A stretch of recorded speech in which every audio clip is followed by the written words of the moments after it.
ಅವನಿ ನಮ್ಮನೆ ಸೊಸೆಯಾಗಿ ಹೇಗ್ ಸರಿ ಹೋಗ್ತಾಳೆ ಅಂತ ತಾಳಿ ಕಟ್ಟಿದೆ. ಆಗ ಪ್ರಜ್ಞೆ ಇರ್ಲಿಲ್ವಾ? ಇವಳು ಮಾಯಲ್ಲಿ ಬಿದ್ದು ಹೋಗಿದ್ಯಾ? ಇವಳು ಮೋಡಿಗೆ ಬಿದ್ದು ಹೋಗಿದ್ಯಾ? ಅಮ್ಮ, ಎಲ್ಲರ ಹಣೆ ಬರಹನೂ ಬ್ರಹ್ಮದೇವರೇ ಬರೀತಾನಮ್ಮ.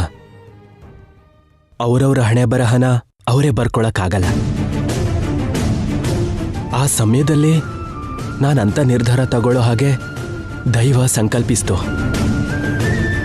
ಅದಕ್ಕೆ ನಾನು ತಾಳಿ ಕಟ್ಬೇಕಾಗಿ ಬಂತು. ಸಬಾಷ್ ಸಬಾಷ್ ಕಣೋ, ಮಾಡಿ ತಪ್ಪನ ಎಷ್ಟು ಚೆನ್ನಾಗಿ ಸಮರ್ಥನೆ ಮಾಡ್ಕೋತಿದ್ಯಾ ಗೊತ್ತಾ? ನಾನೇನ್ ಸಮರ್ಥಿಸ್ಕೊಳ್ತಿಲ್ಲಪ್ಪ. ಮುಚ್ಚು ಬಾಯ್. ಇನ್ನೊಂದು ಮಾತಾಡ್ದೆ ಅಂದ್ರೆ ನಾನೇನ್ ಮಾಡ್ತೀನೋ ನನ್ಗೆ ಗೊತ್ತಿಲ್ಲ.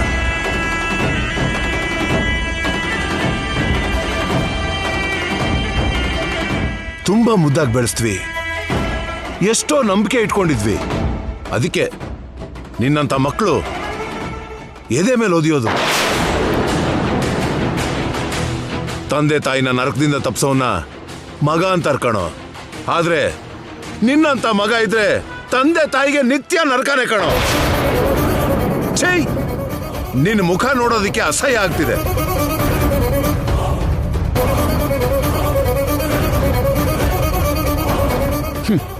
ನಮ್ ತಾತ ಮುತ್ತಾತಂದ್ರ ಹೆಸರನ್ನ ನನ್ನ ತಮ್ಮ ಉಳಿಸ್ತಾನೆ, ವಂಶ ಪಾರಂಪರ್ಯವಾಗಿ ಬರ್ತಿರೋ ಆಚಾರ ಸಂಪ್ರದಾಯನ ನನ್ನ ತಮ್ಮ ಮುಂದುವರ್ಸ್ಕೊಂಡು ಹೋಗ್ತಾನೆ ಅಂತ ನಾನು ಮಾಡಿರೋ ತಪ್ಪನ್ನ ನನ್ನ ತಮ್ಮ ಮಾಡಲ್ಲ ಅಂತ ನಿನ್ನ ಬಗ್ಗೆ ದೊಡ್ಡದಾಗಿ ಹೇಳ್ಕೋತಿದ್ದೆ ಕಣೋ.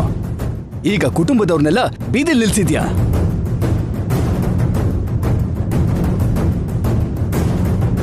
ನನ್ ಮಗಳನ್ನ ಮದ್ವೆ ಆಗು ಅಂತ ನಿನ್ ಕಾಲ್ ಹಿಡ್ಕೊಂಡ್ ಬೇಡ್ಕೊಳ್ಳೋದು ಒಂದನ್ನ ಬಿಟ್ಟು ಇನ್ನೇನೆಲ್ಲ ಪ್ರಯತ್ನ ಪಡ್ಬೇಕು ಪಟ್ವಿ.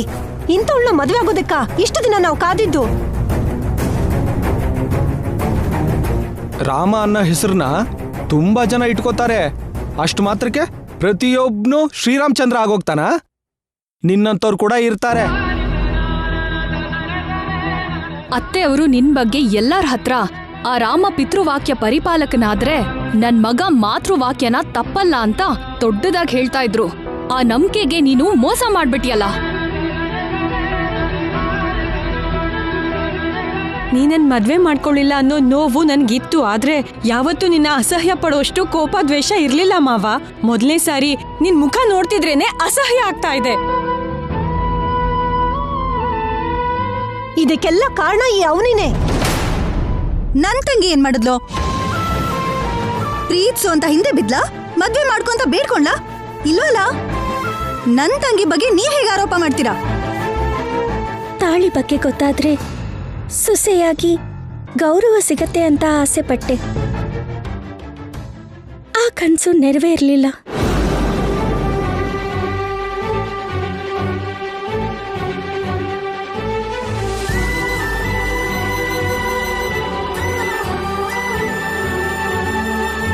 ಮ್ಯಾರೇಜ್ ಸರ್ಟಿಫಿಕೇಟ್ ತೋರಿಸಿದ್ರೆ ನಿಜ ಅಂತ ನಂಬ್ತೀರಾ ಅನ್ಕೊಂಡ್ವಿ. ಆ ಆಸೆನೂ ನಡಿಲಿಲ್ಲ.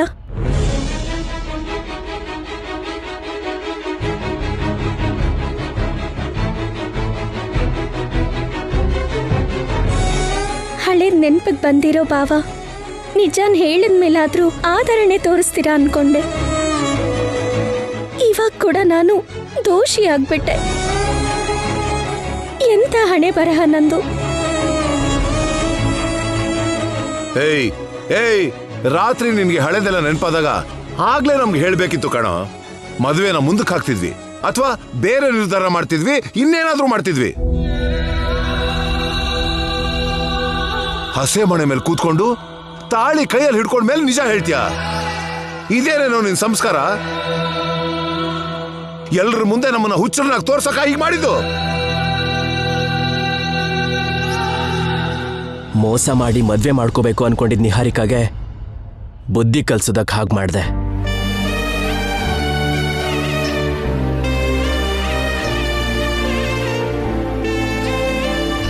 ಆದ್ರೂ ನೀವ್ ಅನ್ಕೊಂಡಿರೋ ಹಾಗೆ ನಿಹಾರಿಕಾ ಏನು ಒಳ್ಳೆಯವಳಲ್ಲ. ಸಾಕು ನಿಲ್ಸು ಶ್ರೀಕರ್.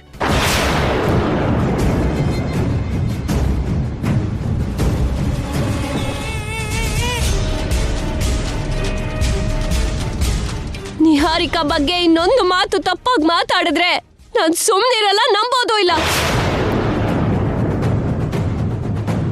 ಈಗ ನೀನ್ ಎಷ್ಟು ಆರೋಪ ಬೇಕಾದ್ರೂ ಮಾಡ್ತೀಯಾ? ತಾಳಿ ಕಟ್ಟೋಳನ್ ಒಳ್ಳೆಯವಳಾಗ್ ಮಾಡ್ಬೇಕು ಅಂದ್ರೆ ತಾಳಿ ಕಟ್ಸ್ಕೋಬೇಕು ಅಂತ ಆಸೆ ಪಟ್ಟವಳನ್ನ ಕೆಟ್ಟವಳಾಗ್ ಮಾಡ್ಬೇಕು ಅಲ್ವಾ? ಮತ್ತೆ ನಮ್ಮ ಮಗಳನ್ನ ನಾವು ತುಂಬಾ ಮುದ್ದಾಗಿ ಬೆಳೆಸಿದ್ವಿ.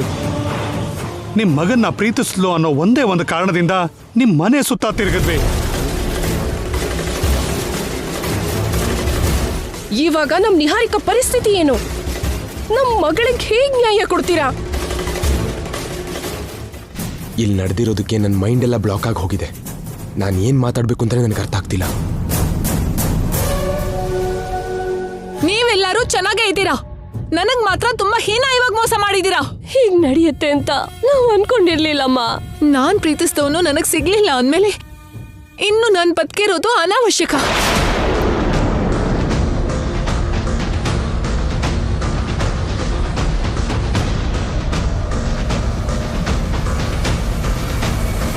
ನಾನು ಸಾಯ್ತೀನಿ.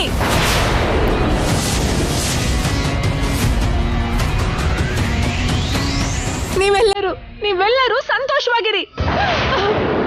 ನಿಹಾರಿಕಾ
ಏನಮ್ಮ ಈ ಕೆಟ್ಟ ಕೆಲ್ಸ?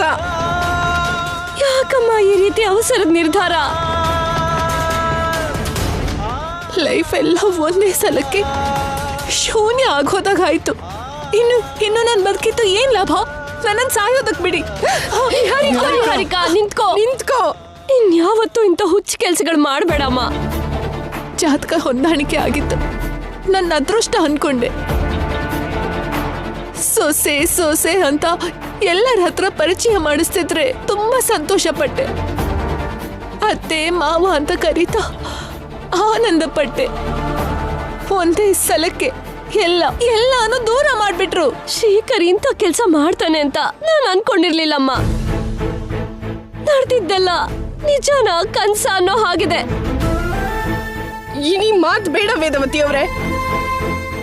ಇವತ್ ನಾವು ಕಾಪಾಡಿದ್ರು, ನಾಳೆನಾದ್ರೂ ಇಂಥ ಕೆಲಸ ಮಾಡೋದಕ್ಕೆ ಸಿದ್ಧವಾಗಿರ್ತಾಳೆ. ಮನಸ್ಸಿಗೆ ನೋವಾಗೋದು ಅಂದ್ರೆ ಅಷ್ಟು ಅಪಾಯಕಾರಿಯಾಗಿದ್ದು. ಇವಾಗ ನನ್ನ ಮಗಳಿಗೆ ಹೇಗ್ ನ್ಯಾಯ ಕೊಡ್ತೀರಾ? ನಾವ್ ನೆಂಟ್ರಿಷ್ಟಿಗೆಲ್ಲ ನಾವ್ ಏನಂತ ಉತ್ತರ ಕೊಡ್ಬೇಕು? ನಿಮ್ ನೋವೇನು ಅಂತ ನಮ್ಗೆ ಅರ್ಥ ಆಗುತ್ತೆ. ನಮ್ ಪರಿಸ್ಥಿತಿನೂ ನೀವು ಅರ್ಥ ಮಾಡ್ಕೊಳ್ಳಿ. ನಮ್ ಮಗ ಇಂಥ ಒಂದು ಹೊಡೆತ ಕೊಡ್ತಾನೆ ಅಂತ ಅನ್ಕೊಂಡಿರ್ಲಿಲ್ಲಮ್ಮ. ಸ್ವಲ್ಪ ಸಮಯ ತಗೊಂಡು ಈ ಸಮಸ್ಯೆಗೆ ಪರಿಹಾರ ಏನು ಅಂತ ಯೋಚನೆ ಮಾಡೋಣ. ಏನ್ ಪರಿಹಾರ ತೋರಿಸ್ತೀರಾ? ಇಷ್ಟು ದಿನ ನಿಮ್ಮನೇಲಿ ನಮ್ಮ ಮಗಳು ಹೇಗ್ ಬಂದಿದ್ಲು ಹಾಗೆ ಹೊರಗಡೆ ಹೋಗ್ಬೇಕಲ್ವಾ? ನಿಹಾರಿಕಾನ ನನ್ ಮನೆಯಿಂದ ಹೋಗೋದಕ್ ಬಿಡಲ್ಲ. ಸೊಸೆ ಸ್ಥಾನದಲ್ಲಿ ಅವನಿ ಇರ್ಬೇಕಾದ್ರೆ ನಿಹಾರಿಕಾನ್ ಹೊರಗಡೆ ಕಳಿಸ್ತೇನೆ ಮನೇಲಿ ಇಟ್ಕೊಂಡು ಏನ್ ಮಾಡ್ತೀರಾ? ಇದು ನನ್ನ ಕುಟುಂಬದ ಸಮಸ್ಯೆ, ನಿನಗ್ ಸಂಬಂಧ ಇಲ್ಲ. ಸಂಬಂಧ ಇಲ್ಲ ಅಂತ ಹೇಗ್ ಹೇಳ್ತೀರಾ? ಸುಜಾತ ಅವರೇ, ನೀವು ಇವಾಗ ಏನು ಮಾತಾಡಬೇಡಿ. ಇದಕ್ಕೆ ಮುಕ್ತಾಯ ಈ ಸಮಯದಲ್ಲಿ ಸಿಗಲ್ಲ, ಸ್ವಲ್ಪ ಸಮಯ ಬೇಕಾಗತ್ತೆ. ನೋಡಮ್ಮ, ನೀನ್ ನಮ್ಮ ಮನೆ ಬಿಟ್ಟು ಹೋಗ್ಬೇಕಾಗಿರೋ ಅಗತ್ಯ ಇಲ್ಲ. ನಾವು ನಿನ್ನ ಬಿಟ್ಕೊಡಕ್ಕಾಗಲ್ಲ. ಮೊದ್ಲಿನ ಹಾಗೆ ನಮ್ಮ ಮನೇಲೆ ನಮ್ಮ ಮಧ್ಯಾಹ್ನ ಇರು. ಗೌತಮಿ ಅವರೇ, ನಿಮ್ ಮಗಳ ಜವಾಬ್ದಾರಿ ನಂದು. ನೀವೇನ್ ಚಿಂತೆ ಮಾಡಬೇಡಿ. ನಿಹಾರಿಕಾ ಭವಿಷ್ಯಕ್ಕೆ ನಷ್ಟ ಆಗೋದಿಲ್ಲ ಅಂತ ನಾನ್ ನಿಮಗ್ ಭರವಸೆ ಕೊಡ್ತಿದ್ದೀನಿ. ನನ್ನ ನಂಬಿ. ಯಾವ ರೀತಿನಲ್ಲಿ ನ್ಯಾಯ ಕೊಡ್ಬೇಕು ಅನ್ಕೊಂಡಿದೀಯಮ್ಮ? ನೀವಿಬ್ರು ನಮ್ಮೆಲ್ಲರನ್ನೂ ಮೋಸ ಮಾಡಿದೀರ. ಮೋಸ ಮಾಡ್ದೋರ್ಗೆ ಪ್ರಶ್ನಿಸೋ ಅರ್ಹತೆ ಇರೋದಿಲ್ಲ. ನೀವಿಬ್ರು ನಮ್ಮ ಹತ್ರ ಮಾತಾಡಬೇಡಿ, ನಮ್ಮ ಎದುರುಗಡೆ ಕಾಣಿಸ್ಕೋಬೇಡಿ. ಪ್ರೀತಿ, ಅಭಿಮಾನ, ಗೌರವ ಎಲ್ಲ ಕಳ್ಕೊಂಡಿದ್ದೀರಾ. ನಿಹಾರಿಕಾ, ಇಲ್ ಬಾಮ್ಮ.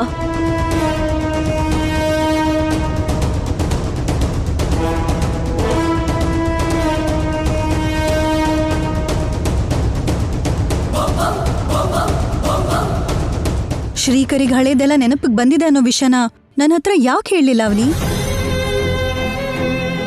ನಾವ್ ಅನ್ಕೊಂಡಿದ್ದು ಅನ್ಕೊಂಡ್ ಹಾಗೆ ನಡೆಯೋವರೆಗೂ ಯಾರಿಗೂ ಹೇಳ್ಬಾರ್ದು ಅನ್ಕೊಂಡ್ವಿ ಅಕ್ಕ. ಯಾಕಂದ್ರೆ ಲಾವಣ್ಯ ಅವ್ರಿಗೆ ಗೊತ್ತಾಯ್ತು ಅಂದ್ರೆ ಅವಕಾಶವಾಗಿ ತಗೊಂಡು ನಿಹಾರಿಕಾ ಜೊತೆ ಸೇರಿ ಬೇರೆ ಪ್ಲಾನ್ಸ್ ಮಾಡ್ತಿದ್ರು. ಅದಕ್ಕೆ ಕೊನೆ ನಿಮಿಷದಲ್ಲಿ ಹೇಳ್ಬೇಕು ಅನ್ಕೊಂಡ್ವಿ. ನಾನ್ ಮಾಡಿರೋ ಕೆಲ್ಸಕ್ಕೆ ಅಮ್ಮ ಅಪ್ಪ ನನ್ನ ಕುಟುಂಬ 10 ಜನರ ಮುಂದೆ ತಲೆ ತೆಗೆಸ್ಕೊಂಡಿರ್ಬೋದು. ಆದ್ರೆ ಯಾವತ್ತೋ ಒಂದಿನ ಅವನಿ ನನ್ನ ಕುಟುಂಬನ ತಲೆ ಎತ್ತೋ ಹಾಗೆ ಮಾಡ್ತಾಳೆ. ನಾನು ಧೈರ್ಯವಾಗಿ ನಂಬಿಕೆಯಿಂದ ಇರೋದಕ್ಕೆ ಕಾರಣ ಅದೇ ಅಕ್ಕ. ಏನಾದ್ರೇನು ತುಂಬಾ ದಿನದ ಮೇಲೆ ನನ್ನ ತಂಗಿಗೆ ವಿಮುಕ್ತಿ ಸಿಕ್ಕಿದೆ. ಇವಾಗ ಮನೇಲಿ ಎಷ್ಟೇ ಜಗಳ ಆದ್ರೂ ಎಷ್ಟೇ ಮಾತು ಅನ್ಕೊಂಡ್ರು ನನ್ನ ತಂಗಿ ಮಾತಿಗೂ ಅತ್ತೆ ಮನೆಯಿಂದ ಹೊರಗಡೆ ಬರಲ್ಲ. ಇದಕ್ಕೂ ಮೊದಲಿನ ಹಾಗೆ ಯಾರು ಬೇಕೋ ಅವರು ಹೊರಗಡೆ ಹಾಕೋ ಹಾಗಿಲ್ಲ. ಒಂದ್ ಮಾತು ಅನ್ಬೇಕು ಅಂದ್ರೆ 10 ಸರಿ ಯೋಚನೆ ಮಾಡ್ತಾರೆ. ಅವನಿ, ಆಗಿದ್ದೆಲ್ಲ ಒಂದ್ ಲೆಕ್ಕ, ಆಗ್ಬೇಕಾಗಿರೋದೆಲ್ಲ ಒಂದ್ ಲೆಕ್ಕ. ಅತ್ತೆ ಮಾವಂಗಿರೋ ನೋವು ಬೇರೆ. ಒಂದ್ ಮಾತಂದ್ರೂ ಸಹಿಸ್ಕೊ, ತಪ್ಪಿಲ್ಲ. ಉಳಿದವ್ರು ಯಾರಾದ್ರೂ ಮಾತಾಡಿದ್ರೆ ಮಾತ್ರ ಕೆನ್ನೆಗ್ ಬಾರಿಸಿ ಅವ್ರಿಗೆ ಸರಿಯಾಗಿ ಉತ್ತರ ಕೊಡು. ನಿನ್ ಹಕ್ಕು, ನಿನ್ ಅರ್ಹತೆನ ಕಾಪಾಡ್ಕೊ. ನಮ್ ಬೆಲೆನ್ ನಾವು ಕಳ್ಕೊಳ್ಳೋ ಅಂತ ಒಳ್ಳೆತನ ಕೂಡ ನಮಗೆ ತುಂಬಾ ಅಪಾಯ ಅಂತ ಪಾಠ ಕಲ್ತಿರೋದಕ್ಕೆ ಇನ್ಮೇಲಿಂದ ನೀನು ಅದನ್ನ ಗಮನದಲ್ಲಿಟ್ಕೊಂಡಿರ್ಬೇಕು. ಇವತ್ತಿಗೆ ನೀವಿಬ್ರು ಒಂದಾಗೋದು, ಎಲ್ರಿಗೂ ನಿಜ ಗೊತ್ತಾಗೋದು ನನಗ್ ತುಂಬಾ ತುಂಬಾ ಸಂತೋಷ ಆಗ್ತಿದೆ. ಅತ್ತೆ ಮಾವಂಗೆ ಕೋಪ ಬರೋದ್ರಲ್ಲಿ ತಪ್ಪೇನಿಲ್ಲ. ಆದಷ್ಟು ಬೇಗ ಅರ್ಥ ಮಾಡ್ಕೊಂತಾರೆ ಅನ್ನೋ ನಂಬಿಕೆ ನನಗಿದೆ. ಸರಿ, ಇನ್ ನಾನು ಹೊರಡ್ತೀನಿ. ಸರಿ ಅಕ್ಕ.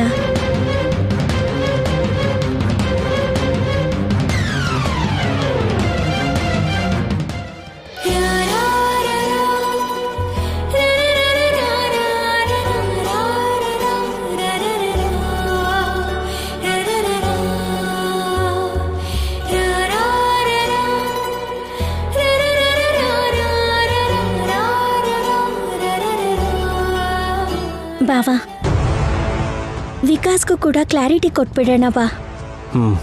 ಬಾ.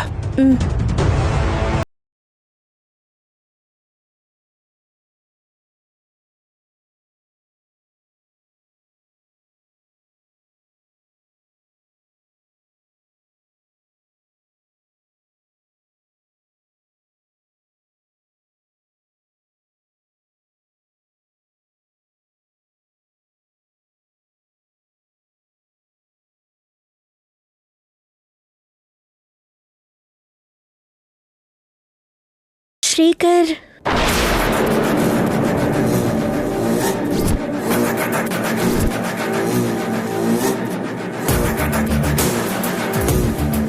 ಬರುವ ತಿಂಗಳು 6ನೇ ತಾರೀಕು ಬೆಳಿಗ್ಗೆ 11 ಗಂಟೆಗೆ ಅವನಿ ವಿಕಾಸನ ವಿವಾಹ.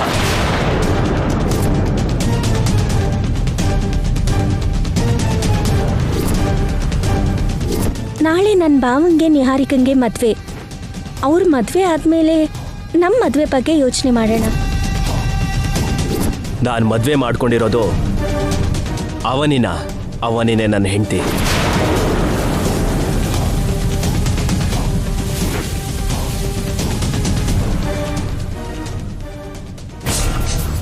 ಅವನಿನ ಮದುವೆ ಮಾಡ್ಕೋತೀನಿ, ಅವನಿನ ದುಬೈ ಕರ್ಕೊಂಡು ಹೋಗ್ತೀನಿ ಅಂತ ತುಂಬಾ ಮೆರಿತಾ ಇದ್ದ. ಅವನಿಗೆ ಮದುವೆ ಆಗಿದೆ ಅಂತ ಶ್ರೀಕರೇ ಅವನಿ ಗಂಡ ಅಂತ ಕಣ್ಣಾರ ನೋಡಿ ಶಾಕ್ ಹಾಕಿದಾನೆ ಪಾಪ.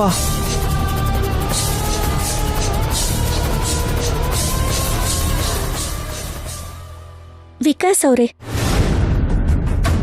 1 ಗಂಟೆ ಆದ್ಮೇಲೆ ಎಲ್ಲ ವಿಷಯಗಳು ಕ್ಲಾರಿಟಿಯಾಗಿ ಗೊತ್ತಾಗತ್ತೆ ಅಂತ ಹೇಳಿದ್ನಲ್ಲ, ಈಗ ನಿಮ್ಗೆ ಎಲ್ಲ ಕ್ಲಾರಿಟಿಯಾಗಿ ಅರ್ಥ ಆಯ್ತು ಅಲ್ವಾ? ಒಂದು ಮಾತು ಹೇಳ್ತೀನಿ ಕೇಳು. ನೀನು ನಿಹಾರಿಕಾ ಮದುವೆ ಮಾಡಿಕೊಂಡು ಆರಾಮಾಗಿರಿ. ನಿಹಾರಿಕನ್ ಮದುವೆ ಮಾಡ್ಕೋಬೇಕು ಅಂತಾನೆ ದುಬೈಯಿಂದ ಬಂದಿದೆ ಅಲ್ವಾ? ಮದುವೆ ಮಾಡಿಕೊಂಡು ದುಬೈಗೆ ಹೊರಟು. ನಿಮ್ಗೋಸ್ಕರ ಒಂದು ಗಿಫ್ಟ್ ತಂದಿದ್ದೀನಿ, ನೋಡಿದ್ರೆ ಶಾಕ್ ಆಗ್ತೀರಾ ಅಂತ ಹೇಳಿದ್ದೆ ಅಲ್ವಾ? ತಗೊಳ್ಳಿ. ತಗೋ. ಏನಿದು? ಓಪನ್ ಮಾಡಿ ನೋಡಿ.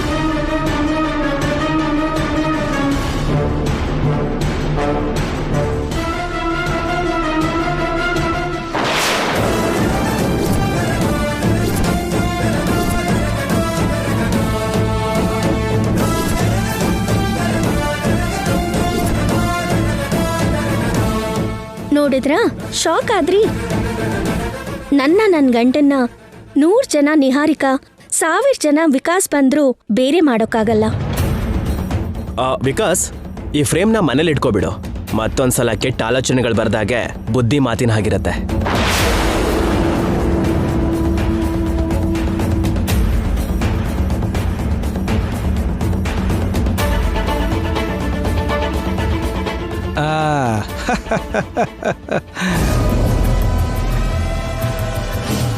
ಅನ್ಕೊಂಡೆ ಇಂಥದ್ದೇನೋ ನಡೆಯುತ್ತಂತಾನೇ ಅನ್ಕೊಂಡೆ. ಅವನಿ ವಿಷಯದಲ್ಲಿ ನಿನಗೆ ಕ್ಲಾರಿಟಿ ಇದೆಯೋ ಇಲ್ವೋ? ನನಗಂತೂ ಇದೆ. ಗಂಟೆ ಅಂತ ಅವನಿ ಹಿಂದೆ ತಿರುಗಿದೆ. ಅವನಿ ಹೇಳಿದ್ದು ನಿಮ್ಮ ಮದುವೆಗೆ ಮತ್ತೊಂದು ಗಂಟೆ ಇದೆ ಅಂತ ಅಲ್ಲ, ದೇವಸ್ಥಾನದಲ್ಲಿ ಗಂಟೆ ತಾಗಿ ಶ್ರೀಕರ್ಗೆ ಹಿಂದಿಂದು ನೆನಪಿಗೆ ಬಂದಿದೆ ಅಂತ. ನೀನೇನೋ ದಡ್ಡನ್ ಥರ ನಂಬಿಟ್ಟೆ.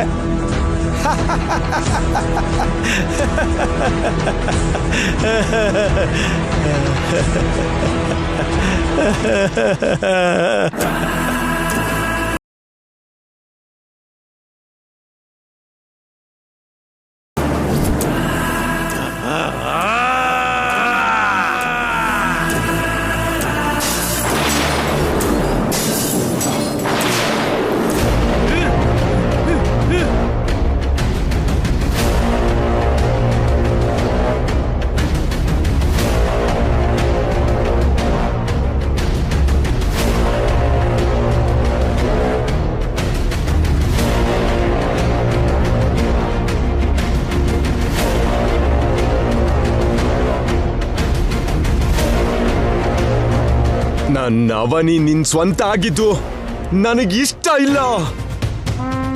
ಬಿಡಲ್ಲ ಅವನಿ, ನಿನ್ನ ಬಿಡಲ್ಲ.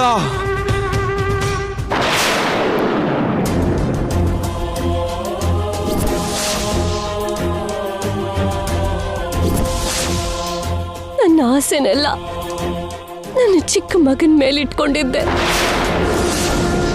ನಮ್ಮ ಪೂರ್ವಿಕರಿಂದ ಬರ್ತಾ ಇರೋ ಆಚಾರ ಸಂಪ್ರದಾಯಗಳನ್ನ ಮುಂದುವರಿಸ್ಕೊಂಡು ಹೋಗೋ ಅಂತ ಸೊಸೆ ನನ್ ಮನೆಗ್ ಬರ್ತಾಳೆ ಅಂತ ಅನ್ಕೊಂಡಿದ್ದೆ.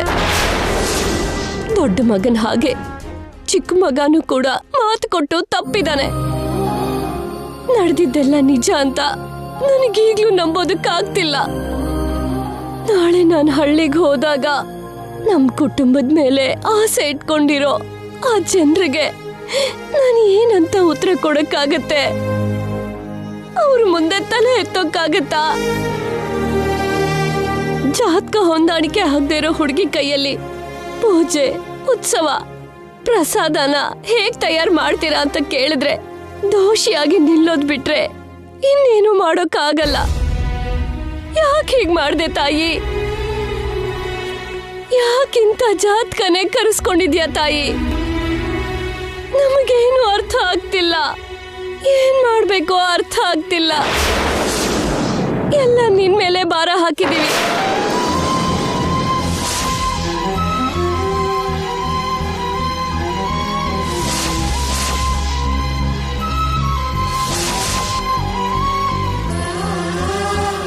ಹೀಗೆಲ್ಲ ನಡೆದೋಯ್ತಲ್ರಿ.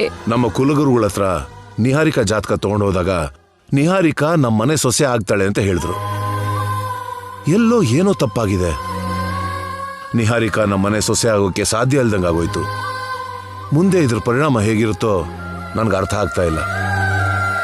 ನಡೆದು ಹೋಗಿರೋದ್ರ ಬಗ್ಗೆ ಚಿಂತೆ ಮಾಡಿ ಏನೂ ಪ್ರಯೋಜನ ಇಲ್ಲ. ನಿಹಾರಿಕನ್ ಭವಿಷ್ಯದ ಬಗ್ಗೆ ಯೋಚನೆ ಮಾಡಬೇಕು. ಈಗ ನಮ್ಮ ಸಮಸ್ಯೆಗೆ ಪರಿಹಾರ ಏನು?